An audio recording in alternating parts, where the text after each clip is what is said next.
اب میں یہ عرض کر رہا تھا کہ ایک دعا مانگی ہے انسان نے، اللہ تعالیٰ نے اس کے جواب میں قرآن پاک دیا ہے۔ بہت سے لوگ ہنس کے یہ بات کہتے ہیں، میں نے پڑھی بھی کہیں اعتراض ہوا ہے کہ صاحب یہ اچھی رہی، اللہ میاں یہ بھی بتاتے ہیں کہ یہ مانگو، اللہ میاں ہم کو یہ بھی بتاتے ہیں کہ یہ چیز مانگو اور پھر وہی ہم کو دیتے ہیں، یہ کیا مذاق؟ ارے بھائی مانگنا تو ہم کو مانگنا چاہیے۔ اب میری بات یہ سمجھ میں لوگوں نے اعتراض کیا بعض اورینٹلسٹ نے کہ صاحب یہ اچھا مذاق، خدا ہی دعا بھی سکھاتا ہے کہ ہم سے تم یہ مانگو اور پھر خدا وہ دیتا ہے، یہ بھلا کوئی بات ہوئی؟ ارے ہم کو مانگنا چاہیے صاحب، جو ہمارا جی چاہتا ہے وہ ہم مانگے، وہ ہم کو دے، یہ کیا ہے؟ وہ کہہ رہا ہے دیکھو وہ سب نہ مانگنا، جو تمہارے جی میں آ رہی ہے وہ نہ مانگنا، جو ہم تم سے کہیں وہ ہم سے مانگ لو۔ تو وہ کہتے ہیں یہ صاحب کیا مذاق؟ ہونا تو یہی چاہیے کہ جب ہم کسی کے یہاں گئے، ہم نے کہا سرکار 10 روپے ہمیں دے دیجیے، تو آپ وہ 10 روپے کی جگہ ہم کو وہ ایک عدد پھل توڑ کے امرود کا یا ایک پتی سیب کی ہم کو ہاتھ میں تھماتا ہے، تو ظاہر ہے یہ تو ایک مذاق کی بات ہے۔ ہم نے مانگے 10 روپے اور دیتا ہے ہم کو سیب کی پتی، یہ بھی کوئی بات ہوئی؟ یہ کوئی بات ہوئی؟ خلیفہ داؤد انطاکی ایک بڑے زبردست حکیم تھے، تو ان سے ملنے کے لیے ایک صاحب گئے، انطاکیہ کے رہنے والے تھے، اینٹیوک میں۔ وہ ایک صاحب گئے اور وہ بڑے زبردست گویا ایک مرض کے میں مبتلا ہونے والے تھے، ایک بیماری میں مبتلا ہونے والے تھے، یعنی بیماری بدن میں بن رہی تھی۔ نیچے سے انہوں نے آواز دی، پردیسی تھے، نیچے سے انہوں نے آواز دی، وہ اوپر رہتے تھے داؤد انطاکی، نیچے سے انہوں نے آواز دی کہ صاحب میں نے آپ کا بہت نام سنا ہے، میں چاہتا ہوں کہ کچھ روپے آپ مجھے دے دیں، میں پردیسی مسافر ہوں، اپنے وطن پہنچ جاؤں گا تو واپس کر دوں گا۔ یہ آواز دے کر انہوں نے کہا۔ تھوڑی دیر کے بعد کوئی جواب نہیں ملا، تھوڑی دیر کے بعد ایک پرچہ گرا، اس پرچے پر لکھا ہوا تھا کہ نیچے ایک کمرہ آپ کو دیا جاتا ہے، ایک کمرہ نیچے آپ کو دیا جاتا ہے، آپ اس میں آرام کریں اور 2 وقت کا آپ اس میں آرام کرتے رہیں۔ اور دوسرا پرچہ تھا، اس میں ایک مرض کی سوزاک، اس کی دوا لکھی ہوئی تھی۔ ایک پرچے پر ملا کہ آپ آرام کریں، کمرہ دیا جاتا ہے کمرے میں، اور دوسرے پر لکھی ہوئی تھی دوا اس گنوریا کے مرض سے۔ ان کو بہت غصہ آیا کہ ہم نے روپیہ مانگا، یہ کیا تماشا، یہ کیا مذاق ہے؟ گنوریا کے مرض کی دوا دے رہے ہیں اور کہہ رہے ہیں کہ کمرے میں آرام کرو، ہم کو اپنے وطن جانا ہے اور روپیہ چاہیے۔ خیر یہ وہاں نہیں ٹھہرے، وہاں سے چلے گئے۔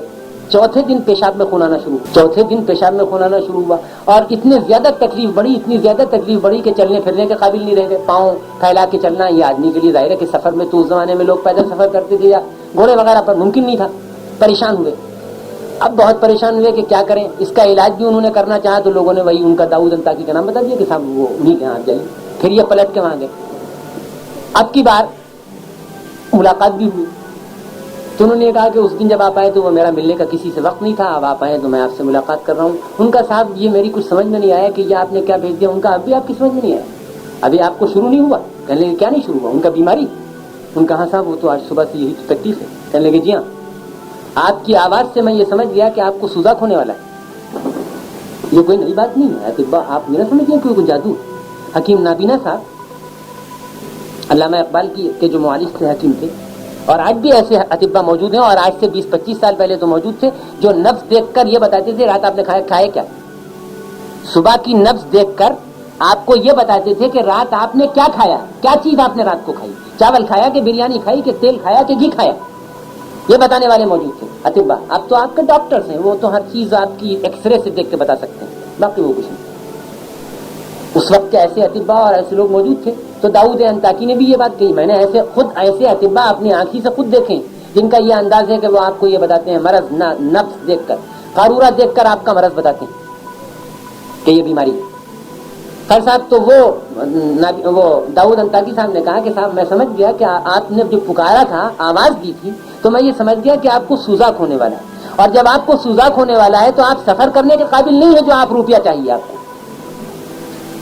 میں نے آپ کو نسخہ پھینکا سوزاک کا اور آرام کرنے کے لیے کمرہ دیا کہ آپ وہاں آرام کریں اور اطمینان سے رہیں۔ جب آپ اس مرض سے نکل جائیں گے، چلنے پھرنے کے قابل ہو جائیں گے، تب سوال سفر کا اور روپے پیسے کا پیدا ہوتا ہے۔ لیکن افسوس ہے کہ آپ کی سمجھ میں یہ نہیں آیا اور آپ نے ہم کو احمق سمجھا، ہیں آپ احمق اور آپ نے ہم کو بے وقوف سمجھا۔ خیر ٹھیک ہے، اب علاج کیجیے۔ معاملہ اللہ میاں کا اور بندے کا یہی ہے،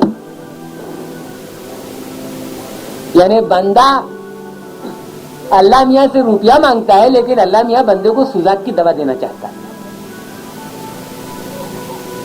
مطلب یہ ہے کہ اللہ تعالیٰ ہماری آپ کی بیماری سمجھتا ہے کہ وہ ہم کو کیا چیز ملنا چاہیے، ہم نہیں جانتے. اس مریض کی طرح ہم نہیں جانتے کہ ہم کو روپیہ نہیں چاہیے بلکہ ہم کو نسخہ چاہیے، وہ حکیم جانتا ہے. تو اللہ رب العزت حکیم اعلیٰ ہے، حکیم و دانا ہے، وہ جانتا ہے کہ اصل میں ہم کو کیا ملنا چاہیے.